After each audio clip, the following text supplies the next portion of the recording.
So today I'm going to do a handful of applications of our model of supply and demand, and then move into one or two new topics relating to markets. Okay, so remember, we have these graphs that try to represent what happens in a market. And I'm going to talk through one or two examples from the labor market. As I've said before, I'm a labor economist. I find the labor market very interesting. And it's also relevant because all of us spend a lot of our lives working in the labor market. We sell our labor to employers. And if we are employers, we purchase the labor of other workers. So here, I'm going to set up like a labor market. As always, these graphs of supply and demand, on the vertical axis, we have the price of the good. Now, when we talk about labor, the price is the wage the worker is paid per unit of work. Often we think about or we might talk about hourly wages when we're doing these examples. So a worker gets paid a wage of $10 an hour, and quantity of employment, number of hours that the worker is employed. Though this same model can be used more generally for other types of labor. For example, my contract here at the university, essentially my salary is based on the number of courses I teach. And so for me, the wage is essentially what I get paid per course I teach, and the quantity of labor is number of courses that I teach. So it's a model that works on several different levels. We could also apply this model to study how many years a person works in their life, where wage is a person's annual salary, and employment is the number of years that the person works, as opposed to being retired. So this model works on different levels to describe labor behavior. But for today, I'm going to think about hourly workers. And one of the topics I'd like to analyze is what impact does a minimum wage have on the labor market? Okay, so again, I've set this up. The price of labor is the wage that's paid. Employment is how we think of the quantity of labor. And there are two sides to the labor market. There's a supply side. These are the workers. They supply their labor to employers. And this curve tells the number of people who are willing to work at each wage. So for example, there's a point on the curve right here, which means that at a wage of, say, W1, the number of workers willing to work is E1, okay? That's what the curve says. If the wage in the market were raised to W2, then the number of workers willing to work would be E2. Okay. By the way, I got a little bit ahead of myself. I was going to start by calling these prices. I was going to start my analysis with these being referred to as prices, P1 and P2, and these being referred to as quantities. Though I'm going to abandon that. Okay, in a little bit. Okay, sorry about that. P for price, the wage that they're paid. And so this might be saying something like at a wage of $10, there'd be 15 people willing to work. At a wage of $20, there would be 17 people willing to work. That as the price paid to labor goes up, the quantity of workers increases as well. That's the supply side of the market. People are willing to work. The demand side comes from employers. They need to hire workers to do tasks at their businesses, at their firms. And so I've put down this demand curve for labor. Again, this curve is representing how many workers a business would want to employ at each wage. If the cost of an hour of labor were P2, these employers would want to hire, I'll call this E2 number of workers. But if labor becomes cheaper, they'd employ more workers. So if the cost of labor dropped to P1, the number of workers who would be employed is E1. Okay. The cheaper the labor is, the more workers the employer can afford to hire, and the more labor-intensive the production techniques will be. Maybe it's easier to grasp this if we think about the flip side of that. As the price of labor increases, if it were to increase from, say, P1 to P2, if we think of like an increase in the cost of labor would result in a decrease in the number of workers that the firm wants to employ. The firm would switch to more capital-intensive methods of production, replace workers with machines, in other words, or just simply not be able to afford as many workers and stay profitable. Okay, so that's the demand side for the market. Again, the lower the price of labor, the more workers that employers would want to hire.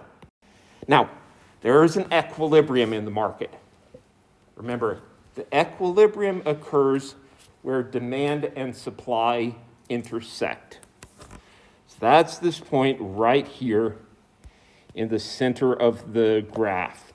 Okay, the market is in equilibrium where a wage of P star is paid to workers, and the number of workers willing to work at that wage is the same as the number of workers that employers want to hire at that wage. Okay? Always, if we want to know the number of workers who are willing to work at a wage, we just go across from that wage to the labor supply curve, and this tells us the number of workers who are willing to work at that wage. Number of workers that employers would want to employ at any wage, that we go across from that wage to the labor demand curve. Okay, so in this case, a wage of P star, the number of workers that employers want to hire is equal to the number of workers that, I'll even write here, the number of workers that employers want to hire, the quantity demanded, is equal to the number of workers who want to work, quantity supplied. That's the definition of an equilibrium. Okay, every worker who wants a job can find a job. Every employer who wants to hire a worker can find someone willing to work at this wage.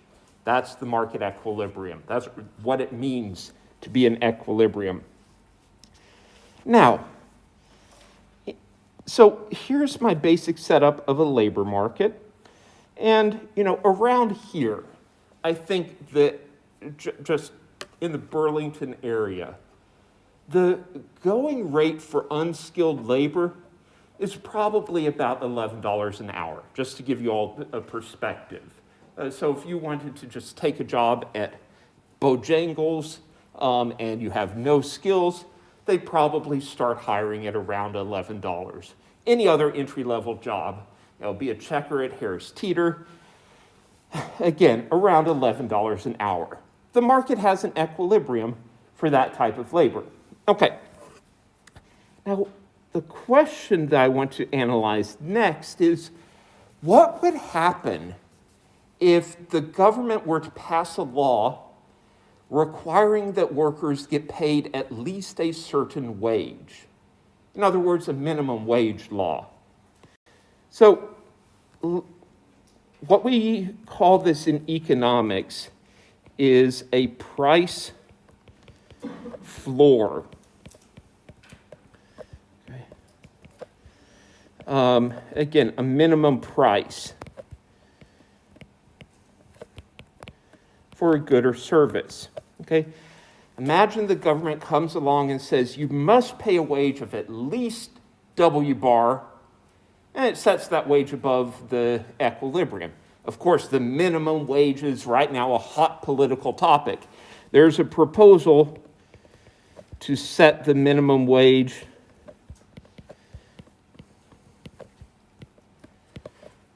in the U.S., across the U.S. to, what would President Biden like to do? He suggested the federal minimum wage be increased to $15 an hour. Okay. Oh, by the way, the minimum wage laws can be set by the federal government or the state government, or even, in some cases, a local government. Okay. Federal minimum wage currently is $7.25. Okay. So President Biden is suggesting more than doubling the federal minimum wage, but in some cases, states and cities have their own minimum wages that might be set above the federal minimum wage. What always matters really is the highest thing that's been set. Does anyone know that, like, where you come from a place with a higher minimum wage, like something higher than $7.25? Yeah. $11.25 in Maryland. Okay. Maryland, again, $11.25 an hour. So, that's what's relevant right now. Of course, if the federal government raises the minimum wage for the whole country to $15 an hour, that would become what's relevant for Maryland and across the country. Anyone else know your state? Yeah. Massachusetts is $12.75. Is what? $12.75. Massachusetts is $12.75. Okay. Anyone know that you have a city minimum wage? Yeah. Oh, sorry.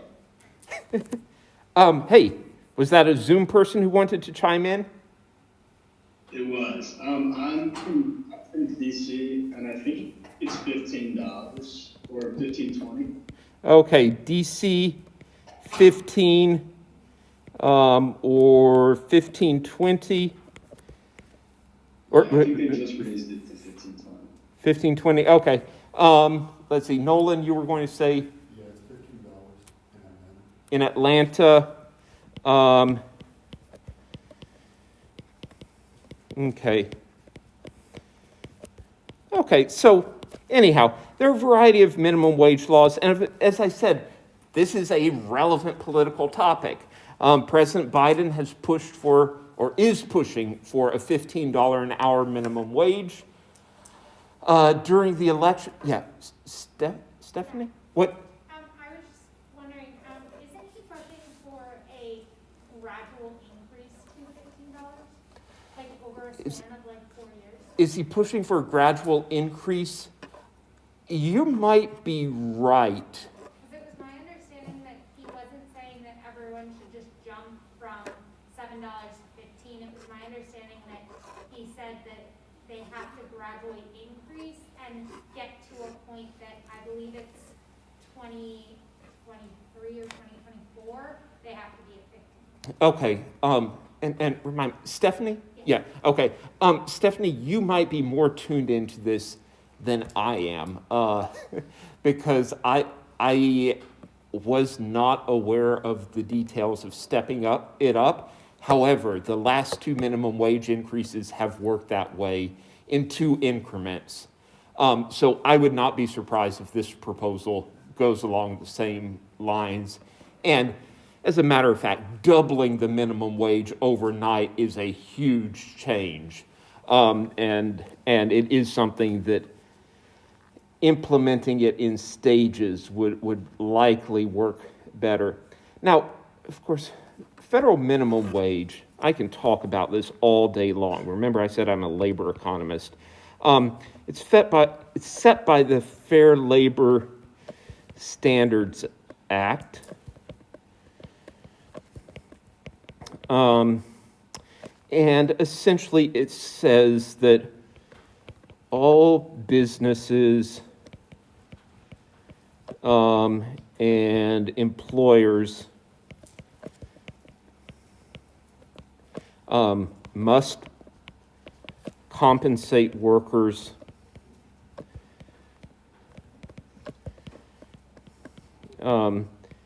at least, and then however many dollars an hour. Okay, now there are exceptions. Okay, a big exception are salaried workers.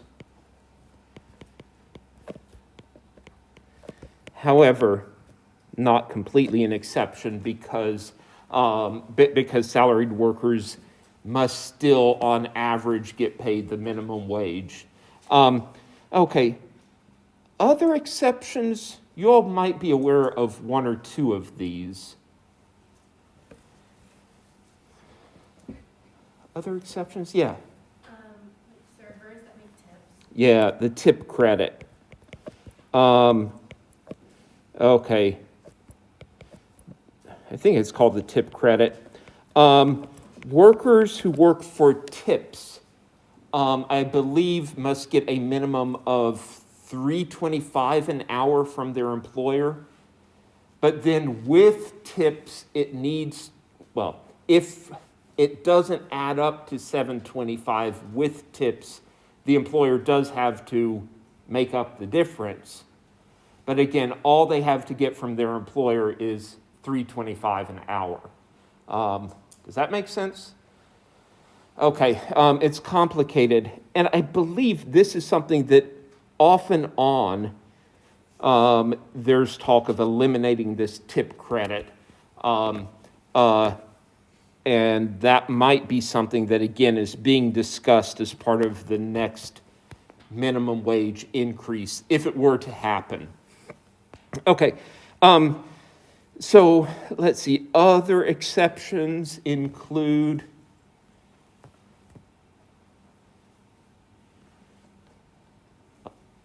in some cases agricultural workers.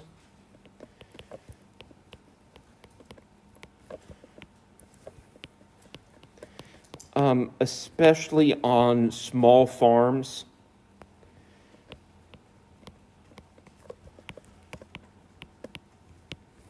Okay, think of the small family farm. They might, like the kids might help out, or a cousin might help out. Grown kids might help out on a family farm, and there does not need to be an explicit, clear pay for those types of tasks, as long as the family or neighbor or whoever else, they just work it out among themselves.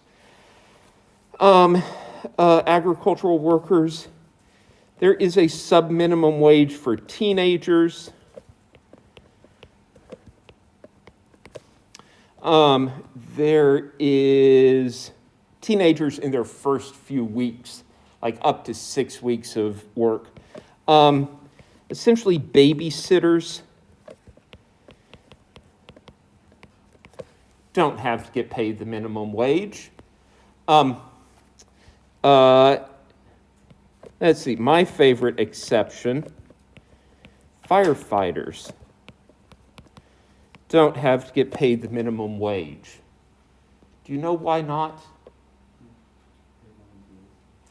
Many of them are volunteers, right? That's exactly correct. About 2/3 of firefighters are volunteers, and they don't work for pay. And so it's sort of explicitly built into the law that that firefighters do not have to get paid the minimum wage. Volunteer firefighters don't have to get paid the minimum wage, which also should reinforce how universal the minimum wage is. As a matter of fact, volunteers in other organizations often should be paid the minimum wage, okay? Or to put this another way, most organizations are not allowed to accept volunteer labor, okay? Do interns have to get paid the minimum wage? Yes. Yes. Interns must be paid the minimum wage minus the cost of any training that goes into their job. So, if you're getting training that's worth at least $7.25 an hour, you don't have to be paid for the internship. But that really means the company should be able to demonstrate that they are in fact putting in that much effort, like putting in time from supervisors, that you're getting training out of it worth at least $7.25. Yeah, Stephanie. Oh. I am, yeah. And yes, I am a volunteer firefighter. And in rural North Carolina, virtually all firefighters are volunteers. And I can get into the labor behind this. I mean, the thing is, for most fire departments and public safety, the biggest cost is personnel. Just to have 2 people on duty 24 hours a day around the year would cost a fire department about $200,000 a year. The issue with labor is that much of the time, it's always that a fire department needs either 0 people, which is most of the time, or it needs 20 or 40 people at one time when there's a major incident. Does that make sense? And so just like having staff on duty all the time is expensive and often unnecessary. And then there's the problem that when there is something major, you need a whole bunch of extra people as well. And so fire departments, like in cities, there's enough call volume to keep paid staff busy around the clock, sort of. Fire departments also work out mutual aid arrangements. And by the way, if you are not a first-year student, by the way, Maya, are you a first-year student? No. Second year. Do you remember hearing about mutual aid agreements last year? Okay. And what's the controversial mutual aid agreement?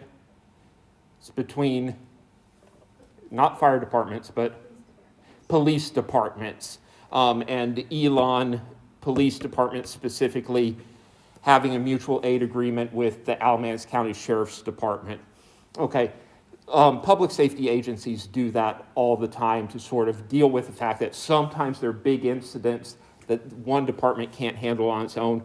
Now, in the fire area, for certain, the Elon Fire Department has mutual aid arrangements with, for example, Burlington and Mebane down the road. And I don't know the small rural fire departments. I don't know the other small rural fire departments around here in Alamance County. But by the way, the Elon Fire Department is a combination fire department. It uses both paid and volunteer staff. So if anyone is looking for an interesting hobby, you can go down to the fire station. Well, actually, there's one there and one by the football field. Jake Flint is the captain at the fire department by the football field. Anyhow, so you asked a question. I went down on a long path, but it's an interesting labor market. And again, like the weird thing is just this need for either like nobody most of the time or 20 or 40 people at a time.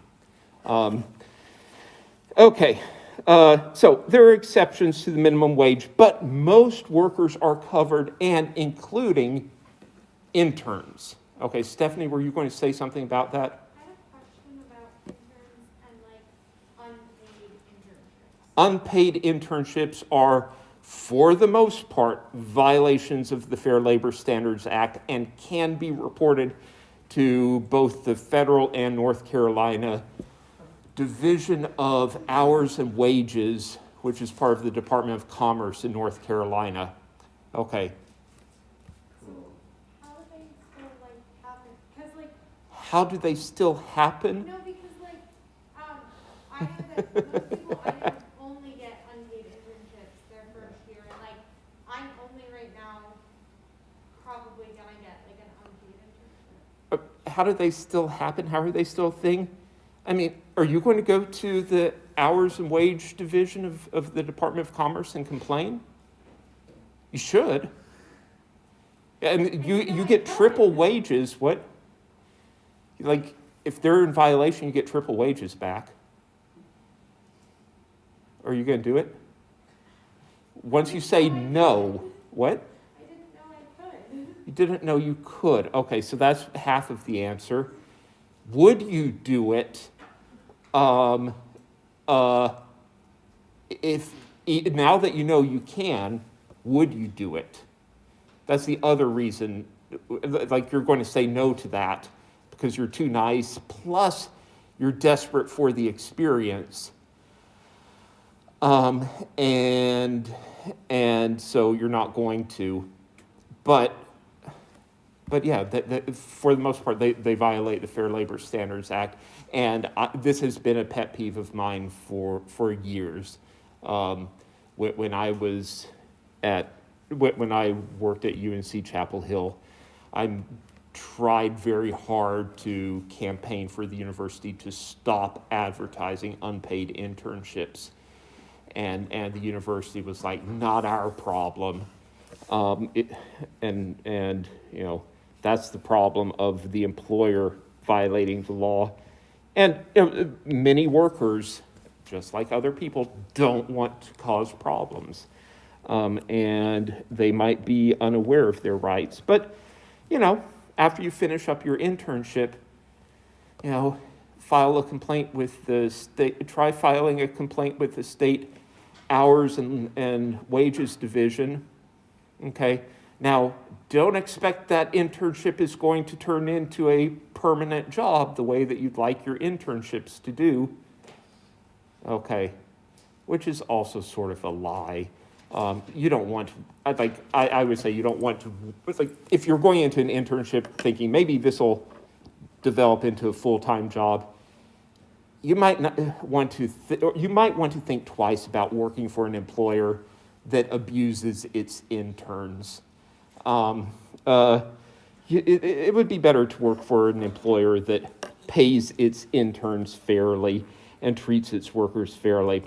Okay, but yeah, unpaid internships are an abuse of labor laws.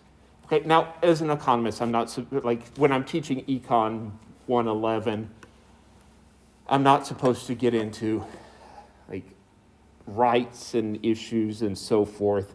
I'm you know, as I'm revealing, I do have a bias against unpaid internships. Though, I should say maybe they, like, you know, requiring minimum wages is not always a good thing. Okay, so I've talked about minimum wages. Let me do the analysis of this. So I'm going to switch a little bit of notation in my model. Again, this is the labor market. The price of labor is the wage, the quantity, employment, and I'm just going to refer to the price as W, instead of P. It's a wage, okay?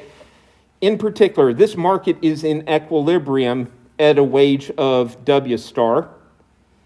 is the market going wage for this type of labor, and the employment is E star. As I said, around the Burlington area, it seems that the going wage for untrained workers is about $11 an hour.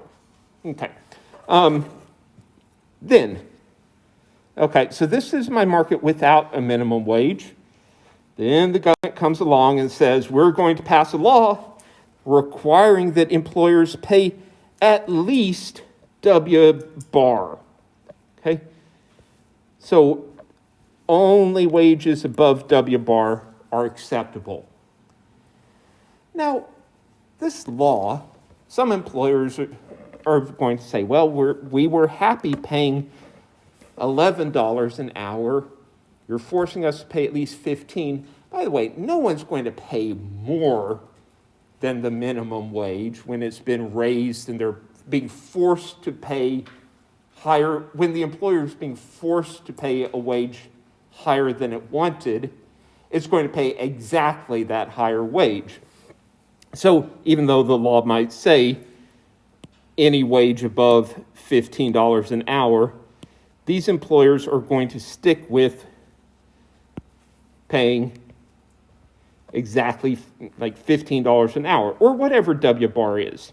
Okay, now to analyze this market and what workers want to do and what employers want to do, look at the number of workers who want jobs and the number of workers that employers want to hire. If we follow across from W prime to the labor demand curve, that tells us the number of workers that employers want to hire. Okay, and I've called that point ED. Okay, the employment demanded by labor. Employment demanded by employers. The number of workers that employers are willing to hire. Okay, but then on the supply side of the market, if we want to know how many workers are willing to work at that job, follow across from W bar to the labor supply curve. And that tells us that the number of workers willing to work is ES. So ES, that stands for the number of workers who want jobs. Okay, now there is a mismatch between the labor demanded and the labor supplied at the minimum wage. This gap between ED and ES, these are workers. Let me take a step back. Okay, let me take a step back and remind you all of something I said on Tuesday. When there's a difference between the quantity demanded and the quantity supplied, the number who actually get employed or whatever, actually get purchased, is the smaller of the two. In this case, ED workers are employed. Okay? This is the number of jobs that actually exist. The number of workers who want jobs, yes, is irrelevant because employers are not interested in hiring any more than ED. Okay? So this gap between ED and ES, these are workers who want but cannot find jobs.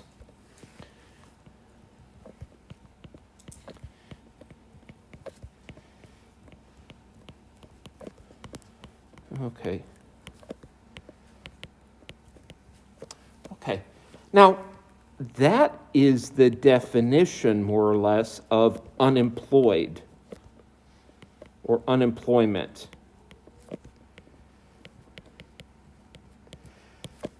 Okay.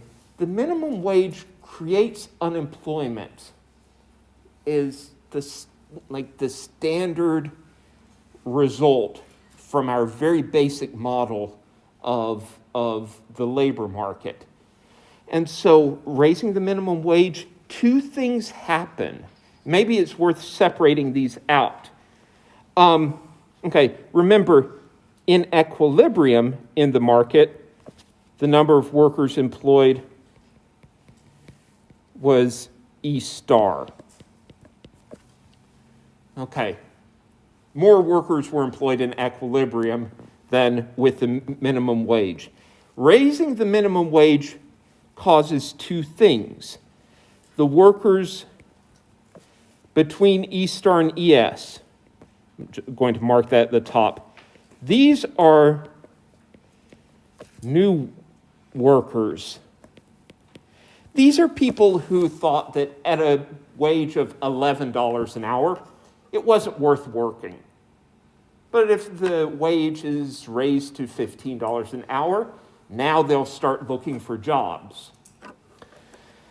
Okay, so those people are considered unemployed if they're trying to find jobs but can't get them. But there's another group of people who are unemployed. These are the ones between ED and E star. These are jobs that are destroyed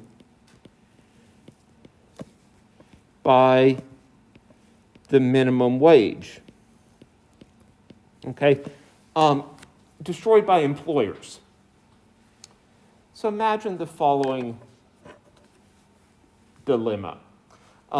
Imagine that I'm considering hiring one of my neighbor kids to mow my lawn. And this neighbor kid and I, we worked out an agreement that what the services the kid provides are worth $10 an hour to me.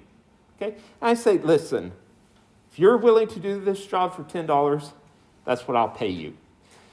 And this neighbor kid says, yeah, well, I'm underage. I can't get a job working at McDonald's or wherever else. So I'll cut your lawn for $10 an hour. That's worth my time as well. So we had a mutually agreeable arrangement that I would employ this person to mow my lawn for $10 an hour. But then the minimum wage comes along and government says, nope, you can't employ anyone for under $15 an hour. From my perspective as an employer, that lawn mowing service wasn't worth $15 an hour.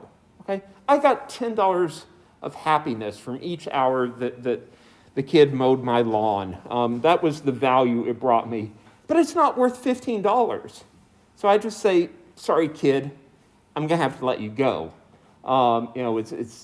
You did a fine job, but it's not $15 an hour good.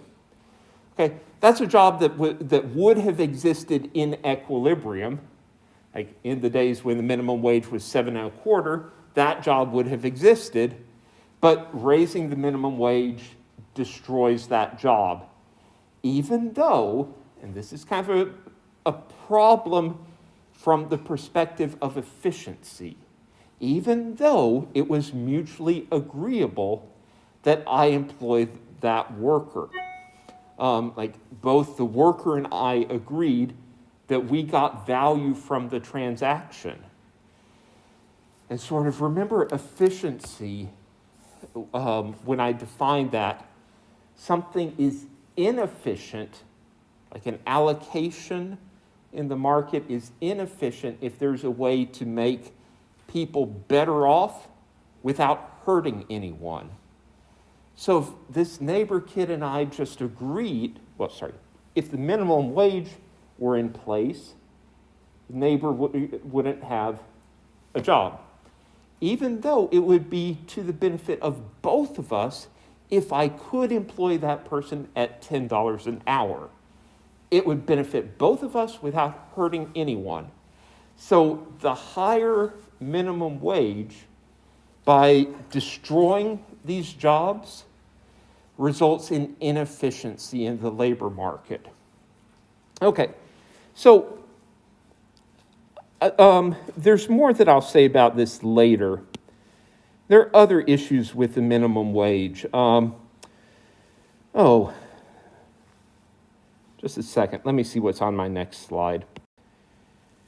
Oh, well, next slide says some stuff that I already drew. Again, putting in the competitive equilibrium and really noting the changes in employment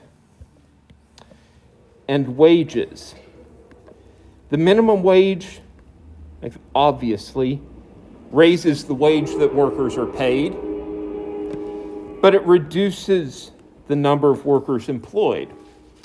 Okay, so there's kind of a trade-off, and it's not clear whether workers benefit from the minimum wage overall. Two things happen. The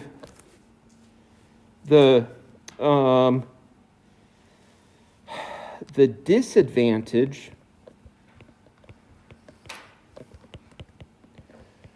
very simply is some workers lose their jobs. Okay, the advantage of the minimum wage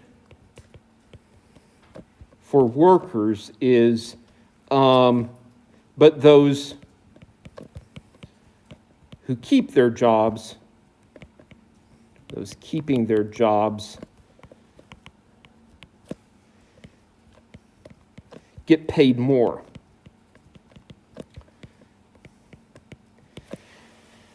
Okay, so that's very simply the result of this analysis. And so again, it's not clear that the minimum wage benefits workers overall. It depends on how much disemployment there is.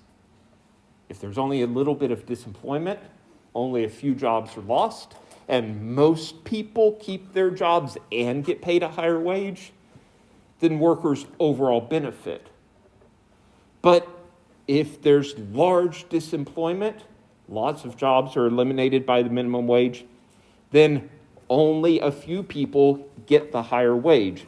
And this is one thing that economists sort of bicker about. How large is the disemployment caused by the minimum wage? By the way, when I say disemployment, I mean the jobs destroyed. These workers, this change from E star, the equilibrium in a competitive market, to ED. That's disemployment, jobs that are destroyed. So economists bicker about how big that impact is. It's certainly not the same for everyone. This is where the minimum wage gets very complex. And I can talk about other issues.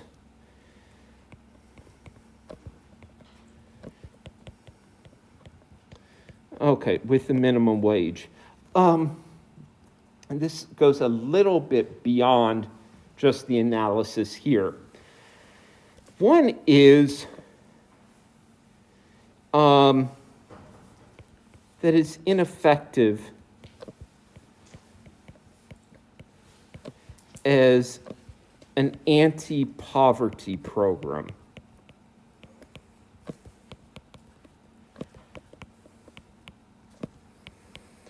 Okay. And I think the idea for a minimum wage, especially when we hear people talk about a living wage, is that a person needs a certain income to support themselves or themselves and a family each year. Okay. The problem with the minimum wage is that it applies to low-wage workers, obviously, right? It benefits low-wage workers. But low-wage workers are not necessarily low-income workers. Why not? Let me ask the question. How many of y'all have worked jobs where you were paid the minimum wage? Okay. How many of you will say you worked a job that paid the minimum wage and your family is not poor or close to being poor? Okay, yeah, that's it, okay? A lot of people working for the minimum wage are not in low-income families. So I think about a third to a half are not poor or near poor. Okay, so yeah, a half or 2/3 of minimum wage workers might be in the low income group, but plenty of them are not. Okay, so it's not really targeting the right group. If the goal is an anti-poverty program, trying to help low-income families or trying to ensure that families have a minimum income to pay for their costs, low wage is not the same as low income. A second thing is potential for discrimination.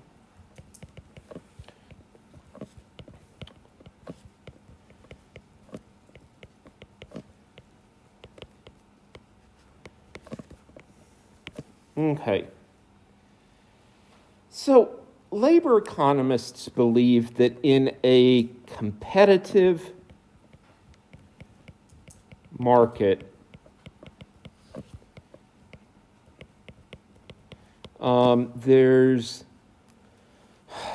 in a perfectly competitive market, discrimination, and I mean like not hiring a worker simply because you don't like that worker's type, is unprofitable.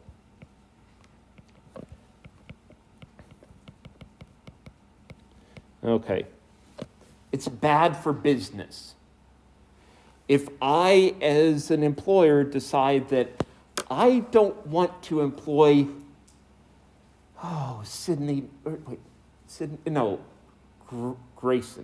Grayson, may I pick on your hair color? Sure. Do you mind? If I, as an employer, say I don't want to hire redheads, and I'm just not going to hire any redheads because I have a thing against redheads, that's bad for business. Because Grayson might be a good applicant for my job, a good match for the position, and I'm just turning her away, okay? In a competitive market, there's no room for that type of discrimination profitably.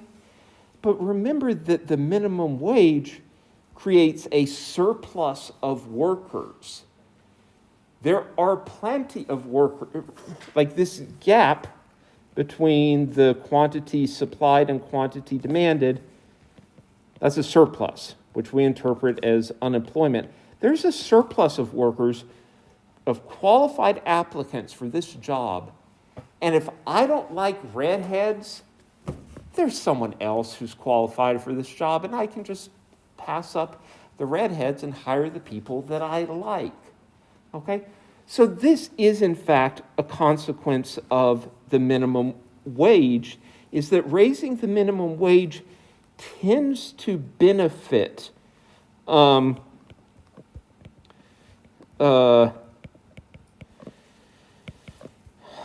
especially young, more affluent, in other words, wealthier, non-minority groups.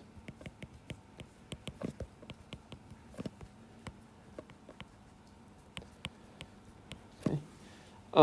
And, at the expense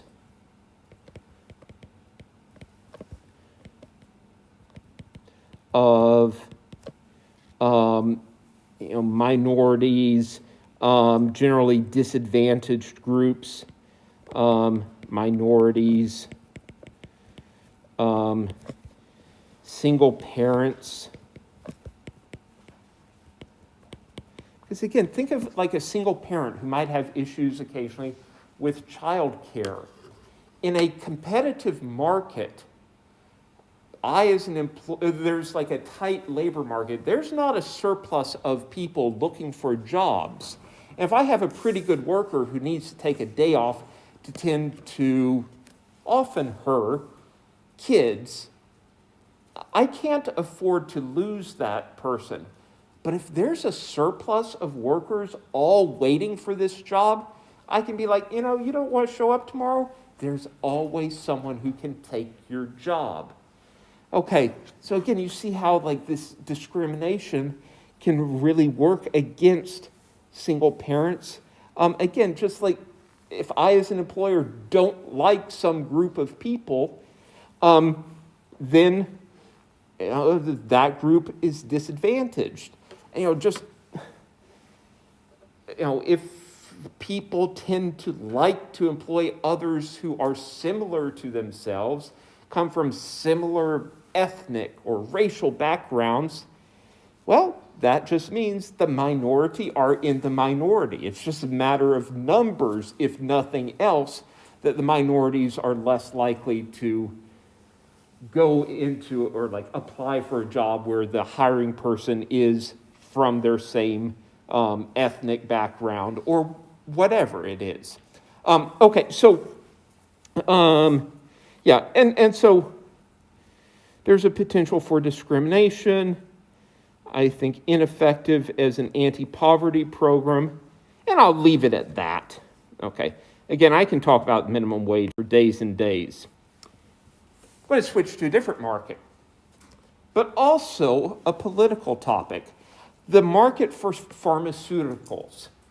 Every time an election cycle comes up, I hear politicians talking about how we need to have a cap on prescription drug prices. Prescription drugs are too expensive for people who have to pay out of pocket. And we shouldn't force grandpa to decide between buying groceries or buying medicine. Okay. I'm sure you all hear this similar rhetoric from politicians. And on one level, it seems obvious that's what you want. It's bad for grandpa to be unable to afford medicine. It's bad for grandpa not to take medicine that grandpa might need. I'll just say, leave it at that.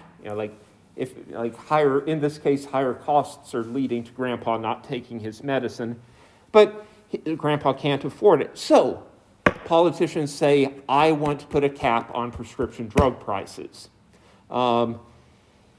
Let's talk about that. Okay, market for pharmaceuticals. Okay. So again, I set up my model of a market. I have price on the vertical axis, quantity on the horizontal axis. There's some supply of these drugs. Okay, and this is based on what producers are willing to manufacture and sell at the different prices. Okay, if the price is low, there's little incentive for producers to make this medicine. If the price gets higher, more producers are going to be willing to manufacture it. And so a larger quantity will be supplied. Okay. Again, this is simply the law of supply. The lower the price is, the less willing producers will be to make the drug, and the less, they will also be less able to make the drug profitably. This, making works on two levels. There's just the basic manufacturing of the drug itself, but there's also developing drugs, the cost of developing drugs. And it's expensive to do the research for a new drug, to put it through clinical trials, and then go through the FDA process to get it approved. You've probably heard more about this FDA process in the past year than any other generation. So this past year, of course, vaccine manufacturers have been rushing to get drugs to market. And I'm trying to remember how much Operation Warp Speed was offering companies to manufacture vaccines. I want to say it was on the order of paying up to $1 billion to help manufacture and do trials for COVID vaccines, which gives you an idea of just how expensive it is to create a new drug and bring it to market. One of the big vaccines on the market, the Pfizer vaccine, was in fact developed by a different company. Do you all know this story? It was developed by a German company called BioNTech. That's where the scientists were, but they simply didn't have the money or experience to put it through complicated medical trials and do that analysis. Like find 30,000 or 60,000 people to take the drug, to monitor the people. This is something that costs hundreds of millions of dollars. And even then, there's no guarantee the drug is going to work. Okay, so the higher the price that a drug company can charge for their new medicine, the higher the incentive to develop new medicines, and the more new medicines will come to the market. So that's also a way to think of this upward sloping supply curve. The higher the price they can charge for their medication down the road, the more likely they are to develop this medication. So that's the supply side of the market. On the demand side of the market are the people who purchase the drugs. And, here is, I think of my grandfather who, since he had no sort of drug or no sort of insurance coverage for drugs, I believe that's still the case for Medicare, does not pay for prescription drugs. He had to make a choice about whether it was worth paying $200 a month for his heart medicine, or $150 a month for the stuff that helped his bladder. So he had to make decisions. And of course, the more expensive the drug is, as the price goes up, the quantity demanded would go down. Fewer people would be able to purchase the drug at a high price than at a low price. So that's the demand side of the market. And absent any government intervention, the market would have an equilibrium. Equilibrium occurs where supply and demand intersect, and that is an equilibrium price of P star, and the quantity sold is Q star. Okay, now, these politicians look at that market and they think about a couple of things they don't like. First, P star is so high. These drugs are expensive. Second, there are people who decide not to purchase the drug because of its price. And that's this portion of the demand curve, are people who would have purchased the drug at a lower price, but not at this high price. So the politicians say, well, we can solve this problem by reducing the price of the drug. And everyone who's already buying the drug gets it at a lower price. And also more people are able to afford to buy the drug. And again, that's this portion of the demand curve over here. These are people who would be willing and able to purchase the drug at a lower price. Okay, so, here's my market equilibrium. Okay, now, to solve, and I'm using little air quotes around that, to solve this problem, the government might pass what's called a price ceiling, a maximum price paid for something, okay? It's called a price ceiling. So the government passes a law saying that this drug can be sold for no more than P bar, okay? Only prices below P bar are acceptable. Okay? Good. Government has lowered the cost of prescription drugs to P-bar, but think about what the firms will do, the manufacturers will do, as well as what the patients, customers will do. If the price of the drug is P-bar, the quantity supplied, we can go over to the supply curve and it says the quantity supplied would be QS. The quantity demanded would be QD. Okay, and remember the quantity demanded, these are the people willing and able to purchase at this price.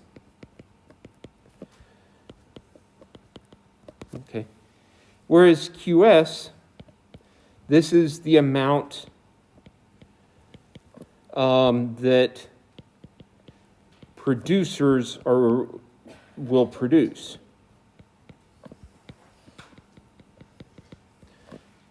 And whenever there is a gap between these two things, between quantity demanded and quantity supplied, all that matters, or what determines the actual amount that gets sold in the market, is the smaller of the two, QS. It doesn't matter how many people want to purchase the drug at this lower price. What's relevant is how much of the drug will be manufactured at this lower price. If QS is all that companies are willing to produce and sell, that's all there will be on the market. Okay? And this gap is a shortage.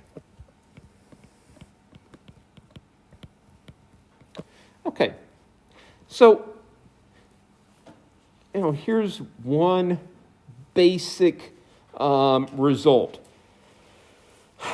Putting a cap on prescription drug prices will create a shortage. And that shortage could happen one of two ways. One is like just drugs that already exist. Companies will decide it's no longer profitable to make them. I think I used this example earlier. My wife needs some specialized eye medicine that costs something like $140 a month. Okay? And it's because it's very specialized. I assume it's expensive to produce because there's such a small group of people who purchase it. And if the cost of that medicine were capped at $100, maybe the manufacturer would say, we just can't do that profitably, and they don't produce it. Okay? That's one way that a shortage shows up. Okay? She can't get her eye drops because it's not profitable to produce and sell them at the government-mandated price. The other way there's a shortage is kind of harder to see. It's that it discourages investment in new drugs. If companies know they won't be able to sell the drug for much in the future, they don't invest in developing drugs. Okay? So again, that's going to be harder to see. It's going to be a shortage in the sense that the drugs never get invented in the first place. So if we compare the competitive equilibrium right here to what happens with a price cap, okay, well, for sure, it brings down the price. But it also creates a shortage, and the shortage comes in two ways. There are, I guess, like this difference between QD, number of people who want the drug, and QS, number that the manufacturers will make. There's two parts to that, okay? One is these people along the demand curve to the right of the equilibrium, these people are now willing and able purchase the drug. Okay. And that's part of what the lower drug cost was supposed to accomplish. Make the drug more affordable for people, okay, so that more people would be able to take it. Okay. But there's also another part to this shortage, which is less of the drug is manufactured. Okay?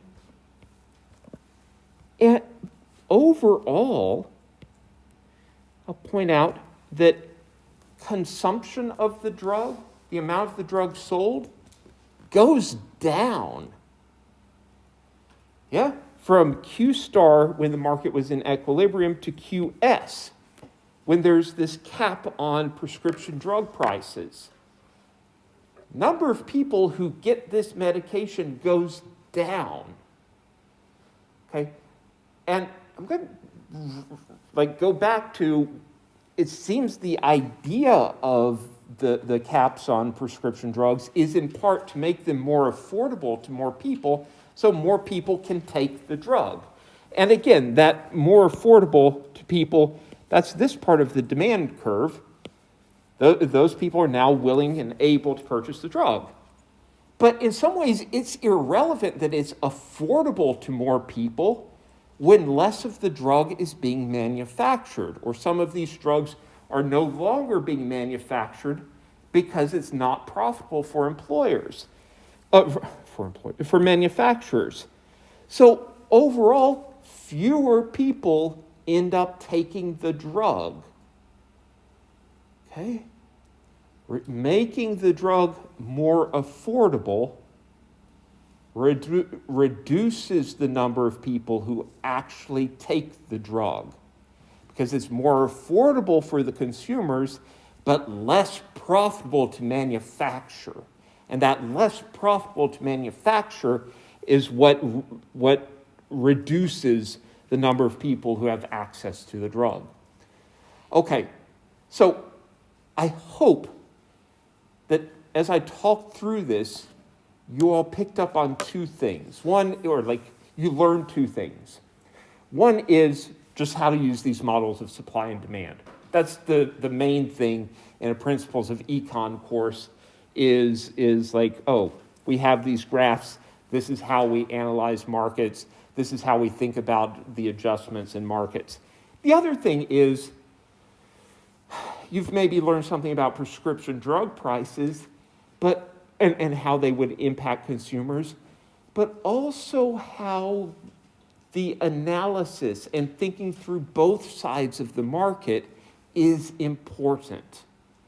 Minimum wages sound like a great idea for workers until we realize that employers are not going to be able to hire as many workers, and fewer jobs is bad for workers.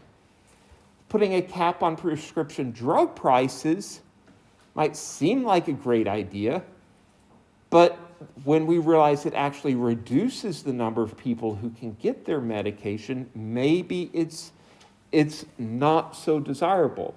If we think only on the side of consumers, we're missing out that producers find it less profitable to make drugs, and there's no way to force them to make something when it's unprofitable. Okay, so questions about these? Okay. I will make a note here that even though there is sort of a benefit that this is not hands down worse for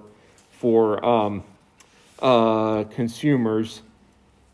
The people who are still able to get the drugs they want, and so that's everyone up to QS, these people pay a lower cost. Okay. And so some consumers get the drugs they want at lower cost, but also some consumers don't get the drugs they wanted. And, so that's the undesirable effect. Okay, again, were there questions? Okay. So, I'm going to do another market. What is the time right now? It's a quarter till. Okay. An agriculture market. And, okay, what I am going to think about right now are quotas. The last two examples I did were price controls. What happens when the government comes along and does something to tinker with prices in the market? There are two types of price controls. One is a maximum price, which we call a price ceiling. The other is a price floor, a minimum price. And I gave the most relevant examples that I could come up with for those. Now, a quota. Okay, so this is a required quantity. In this case, a maximum quantity. Okay. And a good example of a quota was in the agricultural market as part of the New Deal. The New Deal of the Depression era. There was something called the Farm Security Act. Let me take that back. The one that I'm thinking of is a little different. It's the Agricultural Adjustment Act. Agricultural Adjustment Act. Okay. I think this was passed in 1938 to help out struggling farmers, okay, dirt poor farmers during the Depression. There's an idea that farmers were making so little money because they were overproducing, and they were getting into a vicious cycle of overproducing. Because the more they produced, or producing more, would drive down the cost of their produce. And now that's sort of from the demand side of the market. If farmers are going to sell more, they have to reduce the price to get customers to buy it. So maybe farmers were doing themselves a disservice by trying to produce so much because it just drove down the cost. And then they'd be poor and they'd try to produce even more, which would drive down the cost of the good even more, making them even poorer. Okay, so there's a belief there was that cycle going on. And the Agricultural Adjustment Act essentially set quotas, maximum quantities that could be produced for goods, trying to create artificial scarcity, more or less.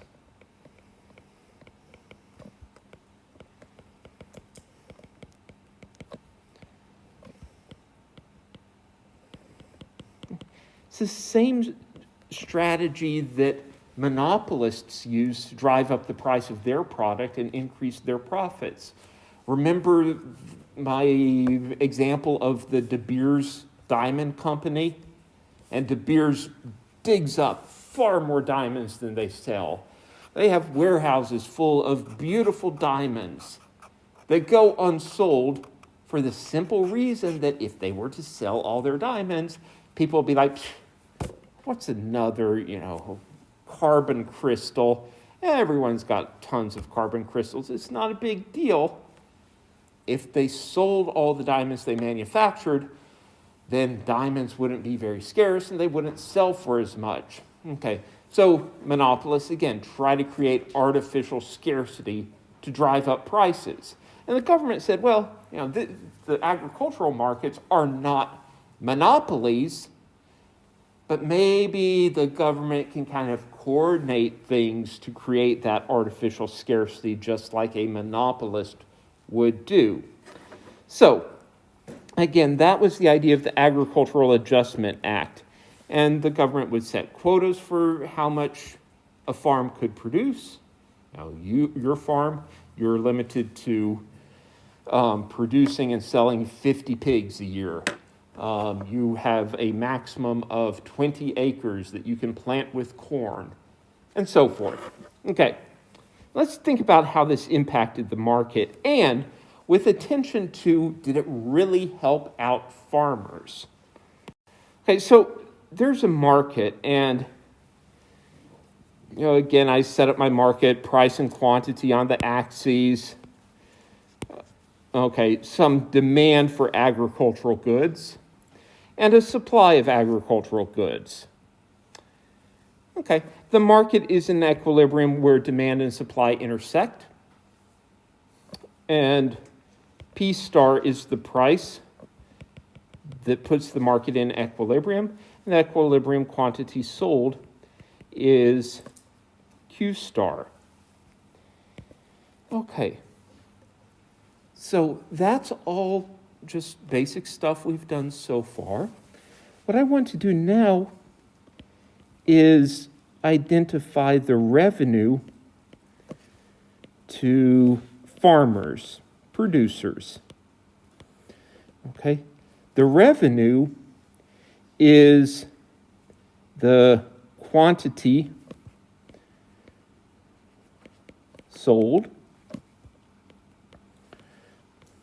times the price per unit. Okay. If I sell 50 pigs at $10 per pig, I have revenue of $500. Price times quantity. Okay, so in other words, okay, so that's revenue. P times Q is revenue. Okay, turns out this rectangle, this pink rectangle, the area of this is P times Q. Yeah? Area of a rectangle is height times width. The height of this is P, or P star. The width is Q star. Maybe I should say, like in, okay, so in equilibrium,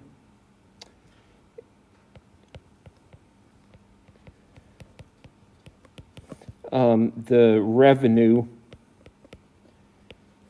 is specifically P star times Q star. But again, we can think of this rectangle going up to the equilibrium. It measures the revenue. It's kind of cool, okay? It's part of why we do these graphical analyses. Sometimes we can be like, that area measures such and such. Okay, so here's a market, a competitive market in equilibrium. The next is to think about what would happen if the government sets a maximum quantity that can be sold. Q bar is how much we are going to produce this year. Okay, and tells each farmer how much you're allowed to produce. Okay, well, if we produce Q bar, what are consumers willing to pay for that? Let's go up to the demand curve, and we see that consumers would be willing to pay P prime for that quantity. Okay? In other words, as we reduce the amount being sold, we can charge as farmers reduce the amount sold, they can charge a higher price. They make their products more scarce and they can charge a higher price.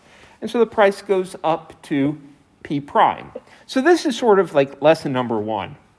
The quota raises the price. Obviously, it reduces the quantity sold.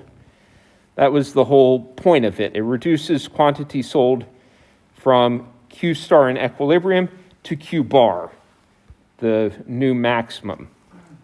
Okay, but what about revenue? Well, the new revenue is, again, price times quantity sold. This rectangle is revenue with the quota. Okay, that's how much farmers get for selling their products. Okay, has revenue increased or decreased relative to the equilibrium? Oh, sorry, I was drawing that, but again, I have it here in the picture. Same thing. Revenue with the price quota is that green rectangle. Oh. Has revenue increased? It's not immediately obvious because two things are going on. First, a smaller quantity is being sold, which means there's some loss of revenue because of reduced output. Okay, so only 50 pigs are being sold. In previous years, I was able to sell 60 pigs, and so I lose some revenue because of those 10 pigs I'm no longer allowed to produce and sell. Okay, but then I gain some revenue, this upper rectangle, because of higher prices. The pigs that I can sell, I get a higher price for those. So just imagine, like, to throw down an example, in equilibrium,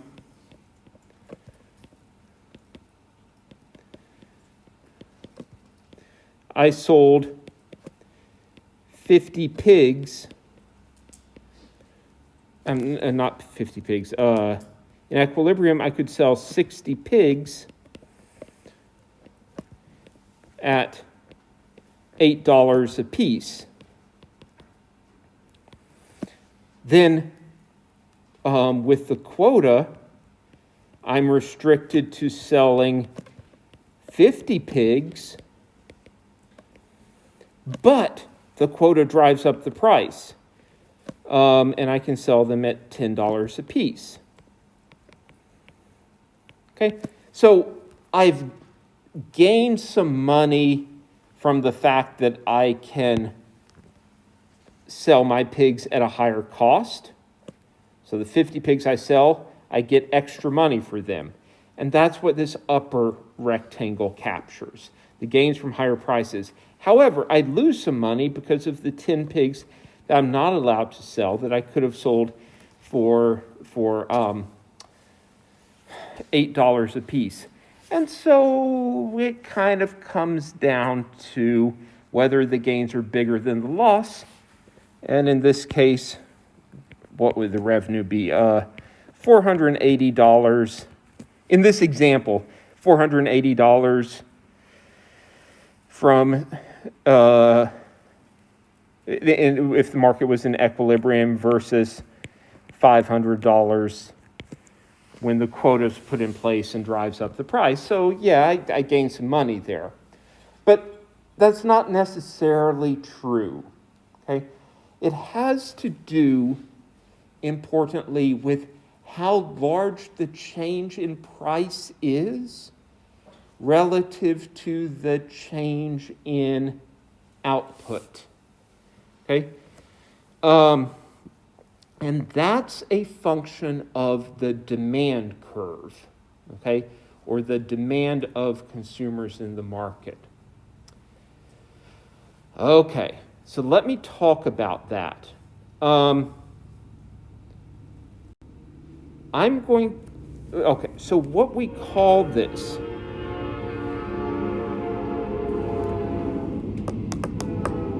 12 o'clock train. Freight train. It's kind of interesting teaching here. I'm accustomed to, there's a train that goes by at 11:15 each day, which is kind of cool. I'm just like, oh, hey. I'm like, 12 o'clock train? Okay. Elastic is a word that economists use to describe the responsiveness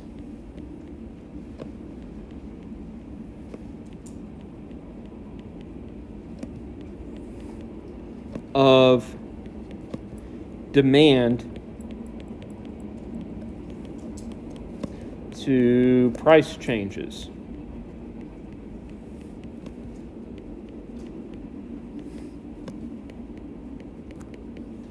Okay. The word is elastic. Okay. And demand is elastic means more or less, okay, so the more elastic demand is, the larger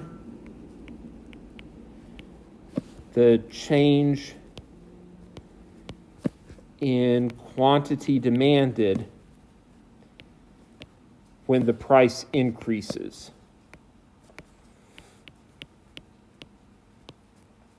Okay. That's more or less how we typically describe it. The flip side of it is when demand is elastic, there is a small increase in price when quantity goes down. That is stating the reciprocal of the first statement, flipping it around. So what I've drawn here is the same scenario as before, in terms of the same supply curve, except different demand. And here, in this example, demand is more elastic. And so reducing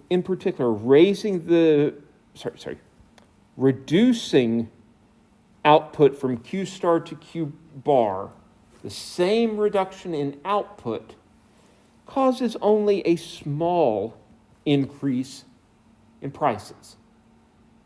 Okay? In this case, we can think about the gains and losses. The loss due to a reduction in output is the same as in the example that I gave earlier, the first example. It's the same reduction in output, but the benefit from from increasing the price is smaller because there's a smaller price increase for the units that are still sold. So again, this is more or less like in equilibrium, I sold 60 pigs at $8 a piece, which gave me $480 of revenue. Okay, with the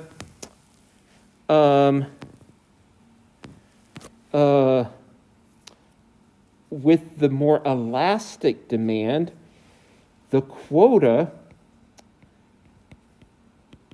I was restricted to selling only 50 pigs, and it did increase the price, but not very much, okay?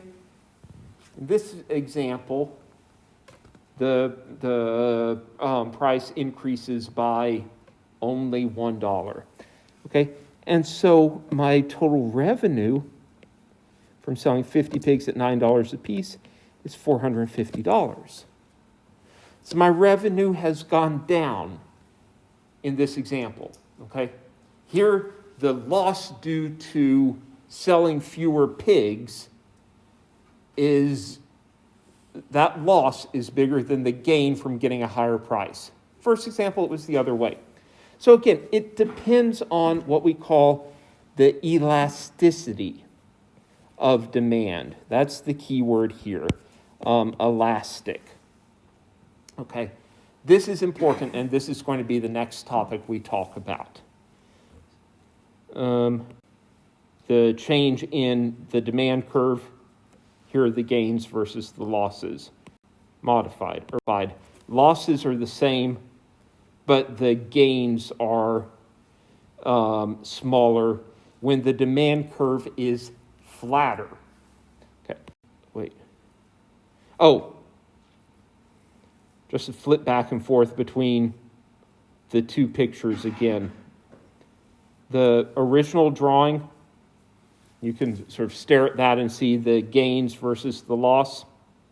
Original modified. So that brings us to this topic of elasticity. Okay. Elasticity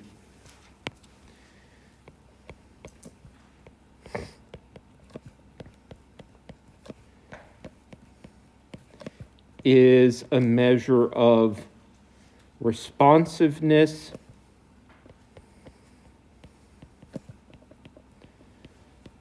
or sensitivity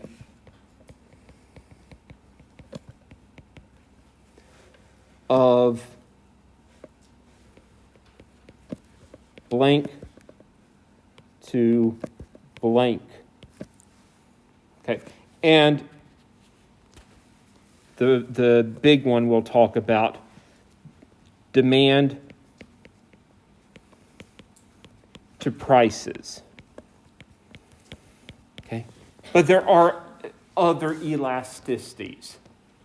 There is the price elasticity of supply, which is the responsiveness of the supply side of the market to higher or lower prices. There is the income elasticity of demand, which is the responsiveness of demand to changes in income.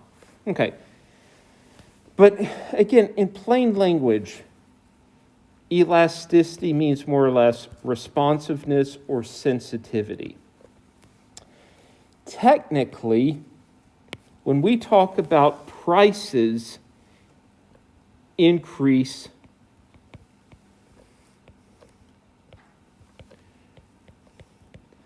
like from P1 to P2, first price, second price, those are whatever values. The quantity demanded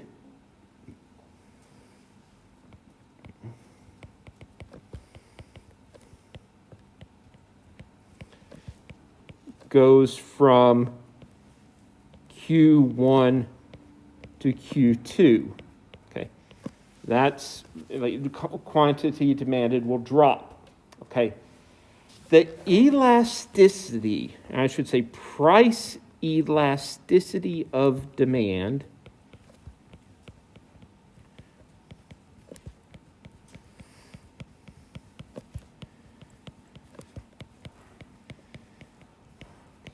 is the percentage change in quantity demanded divided by the percentage change in the price. Okay. This value is something we calculate and consider important. Okay? Especially compared to 1. Okay. So it becomes relevant whether the elasticity is greater than, less than, or equal to 1.